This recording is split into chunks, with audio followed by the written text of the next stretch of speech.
Assalamualaikum warahmatullahi wabarakatuh. Senang sekali bertemu dengan kalian semuanya. Semangat belajar, bisa. Sebelum kami membahas soal-soal US biologi tingkatan MA atau SMA, alangkah baiknya kita berdoa terlebih dahulu. Berdoa dipersilahkan.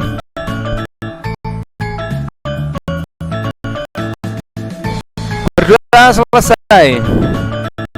Dengan berdoa, semoga nanti materi yang kita pelajari akan menjadi mudah dipahami, mudah dimengerti, dan dapat bermanfaat bagi kita semuanya. Dan apabila video ini bisa bermanfaat bagi kalian semuanya, jangan lupa di subscribe ya, di like, dan berikan komentar agar tidak ketinggalan video-video pembelajaran dari kami. Pada kesempatan kali ini kita akan membahas soal-soal ujian sekolah dengan materi biologi tingkatan MA atau SMA. Soal nomor 1. Baru-baru ini di wilayah Depok dikagetkan dengan banyak siswa yang tertular penyakit hepatitis. Cabang ilmu yang mempelajari penyakit tersebut adalah A. Patologi, B. Virologi, C. Bakteriologi, D. Histologi, E. Teratologi. Oke, kali ini berarti konsepnya adalah cabang-cabang ilmu biologi. Itu ada pada materi kelas 10 ya. Cabang-cabang ilmu biologi itu banyak sekali ya. Nah, kalau kita susah untuk menghafalnya, kita cari kata-kata yang hampir mirip. Contohnya virologi. Oh, itu otomatis dari kata viro, itu virus. Terus ada bakteriologi, bakteri ya kan, mempelajari tentang bakteri. Terus kemudian ada contoh mikrobiologi, berarti mempelajari dari kata mikro, berarti mempelajari tentang mikroorganisme. Nah, ini kasusnya adalah penyakit hepatitis. Itu adalah penyakit yang menyerang pada organ hati ya, atau radang hati. Nah, penyakit hepatitis, kalau hati itu termasuknya organ ya. Berarti itu hampir mirip misalkan histologi ya. Histologi itu jaringan ya, bukan organ. Nah, itu untuk mengecoh. Berarti jawaban yang tepat adalah di sini adalah cabang ilmu biologi yang mempelajari tentang penyakit ya, antara A sampai E. Berarti jawaban yang paling tepat adalah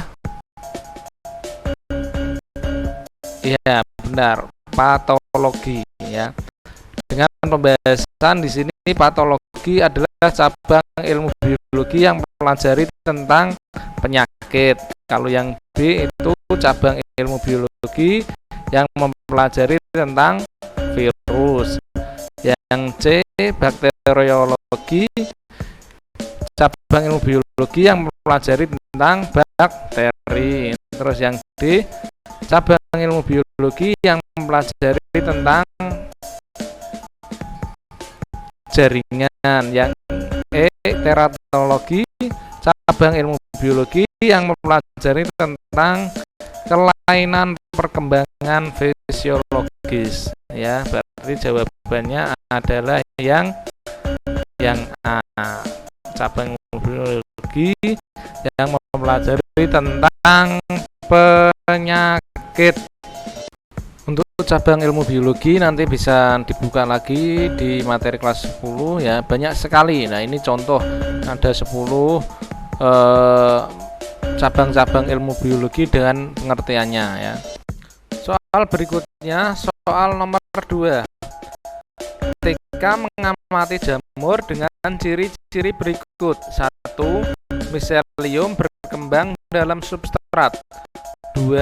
Sporangium tumbuh pada ujung hifa yang muncul tegak dari substrat. Nomor soal 3, ciri yang ketiga termasuk dalam kelompok zygomycotina. 4. Bersifat saprofit pada roti, kotoran ternak, dan sisa makanan yang mengandung karbohidrat. Jamur tersebut adalah A. Mucormycete, B. Rhizopus oligosporus, C. Aspergillus oryzae, D. Volvariella volvaceae, E. Auricula polytricha. Fungi dikelompokkan menjadi 4 divisi berdasarkan reproduksi seksualnya ya. Apa saja? Yang pertama Zygomycota, yang kedua Ascomycota, Basidiomycota, Diotromycota. Nah, masing-masing divisi tersebut memiliki ciri-ciri ya dan perbedaan. Nah, ini perbedaannya. Yang pertama, hifanya yang untuk kelas Zygomycota tidak bersekat. Kelas Ascomycota hifanya bersekat.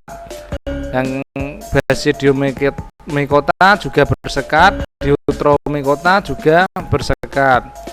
Dan ukuran pada kelas Zygomycota mikroskopis atau kecil, atau harus menggunakan alat bantu atau menggunakan mikroskop melihatnya. Ascomycota juga ada yang kecil dan ada yang besar, mikroskopis atau makroskopis. Terus untuk Basidiomycota perlu diingat ya, ini sudah besar ukurannya ya, makroskopis tanpa menggunakan alat bantu seperti mikroskop, sudah kelihatan. Diotromycota mikroskopis umumnya ya. Terus jumlah sel untuk Zygomycota itu multiseluler. Untuk Ascomycota uniseluler atau multiseluler. Terus kemudian untuk Basidiomycota jumlah selnya multiseluler. Diotromycota ada yang uniseluler, ada yang multiseluler.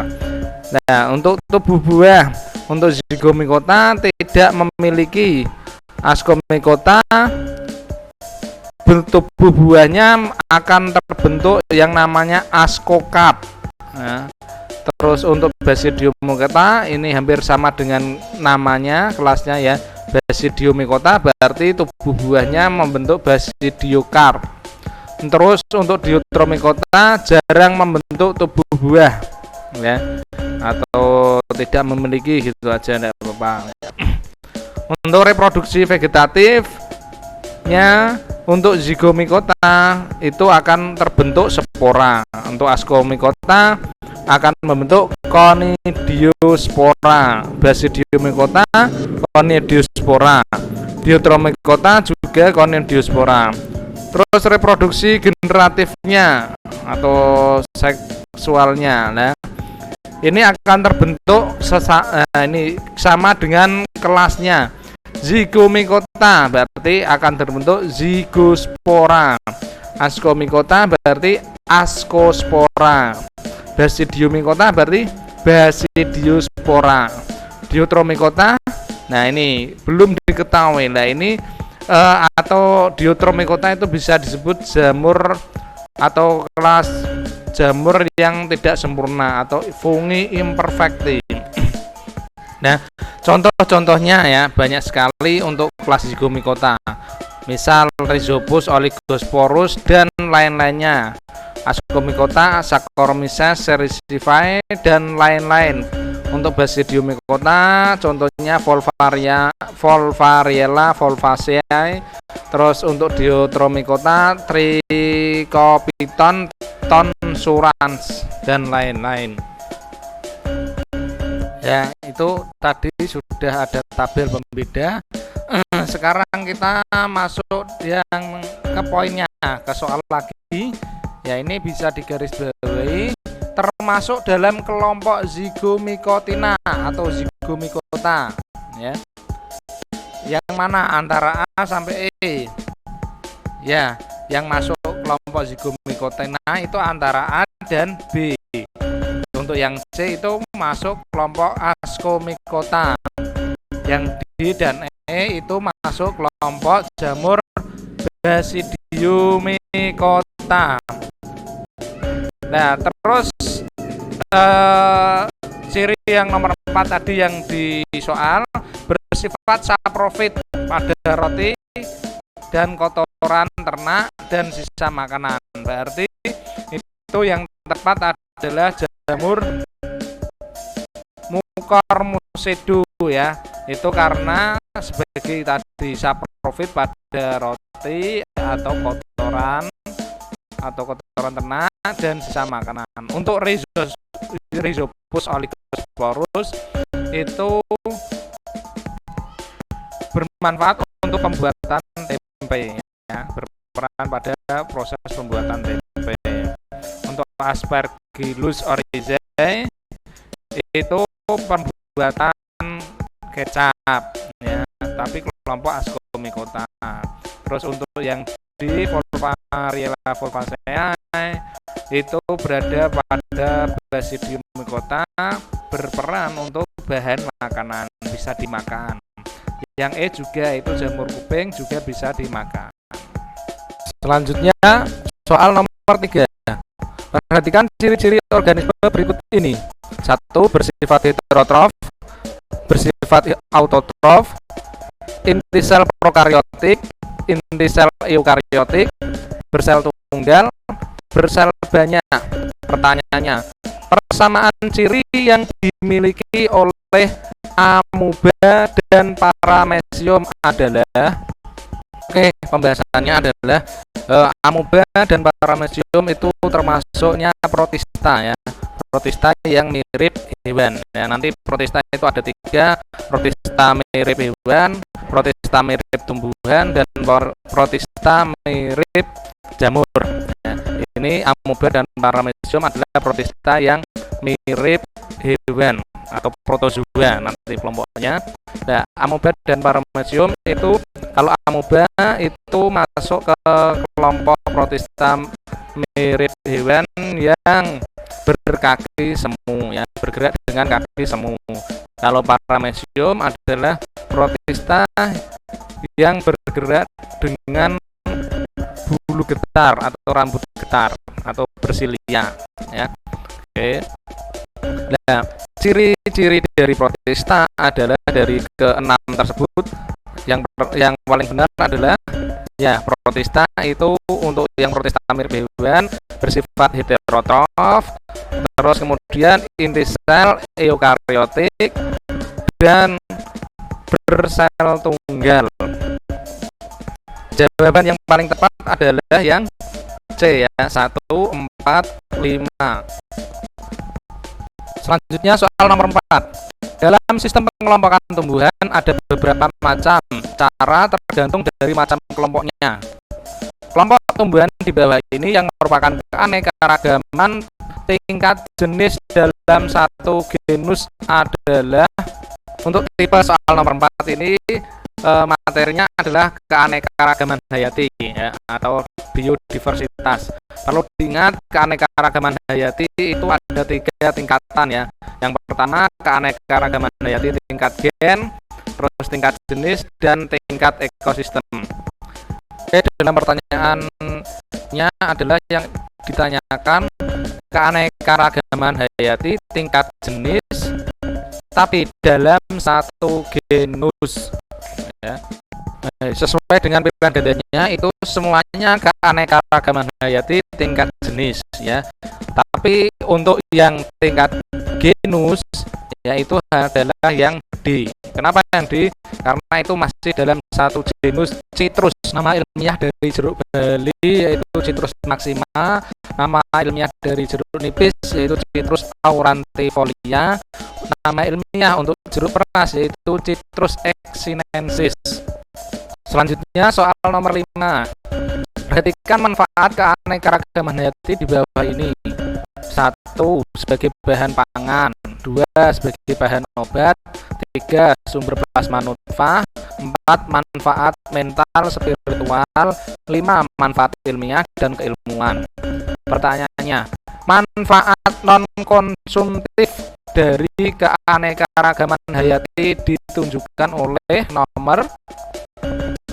Pembahasannya ya, ini manfaat keanekaragaman hayati dari kelima, semuanya itu bermanfaat ya, dari kelima-limanya itu semuanya bermanfaat. Nah, tapi untuk pertanyaan yang di sini yang diinginkan adalah manfaat non konsumtif ya. Non konsumtif berarti tidak bisa dikonsumsi atau tidak boleh dimakan atau tidak bisa dimakan.